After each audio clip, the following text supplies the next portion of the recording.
নমস্কার বন্ধুরা, আবার একটা সুন্দর ব্লগে আপনাদের সঙ্গে হাজির হয়ে গেছি।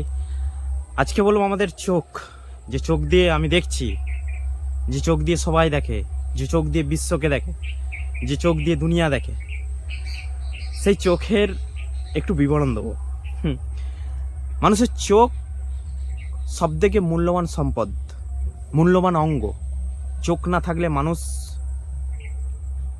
পুরো অন্ধকার, অন্ধ জগতে থাকে। চোখের গুরুত্ব আমরা সবাই জানি। আমরা চোখ দিয়ে যে দেখি, যে দৃষ্টি আকর্ষণ করি, যে জিনিসটা আমরা দেখি চোখ দিয়ে, সেই জিনিসটা আমরা উপলব্ধি করি। একটা খারাপ জিনিস যখন আমরা চোখ দিয়ে দেখি, সেই খারাপ জিনিসটা আমরা উপলব্ধি করি। একটা ভালো জিনিস যদি চোখ দিয়ে আমরা দেখি, সেই ভালো জিনিসটাকে আমরা উপলব্ধি করি। তাই চোখ মানুষের একটা প্রয়োজনীয় অঙ্গ।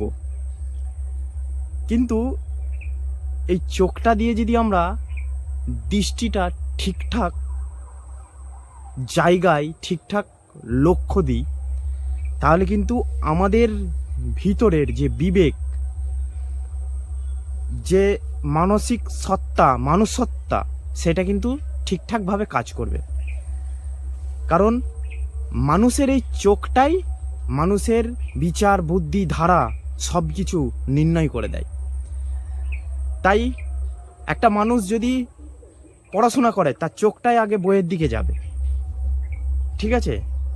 একটা মানুষ যদি পড়াশোনা না করে, সে যদি এক জায়গায় মারপিট, দাঙ্গা, ঝগড়া হচ্ছে, তার মাইন্ড কিন্তু ওই দিকেই যাবে। তাই আমরা যাই দেখি, সেটাই আমাদের এই চোখ দিয়ে দেখার ফলে আমাদের সব কিছু নির্ণয় হয়।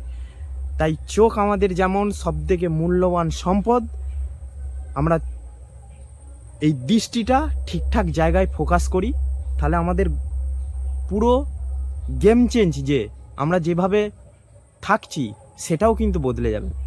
তাই দূরদৃষ্টিতা এবং দৃষ্টি দুটোই সঠিক রাখতে হবে এই চোখের দ্বারাই।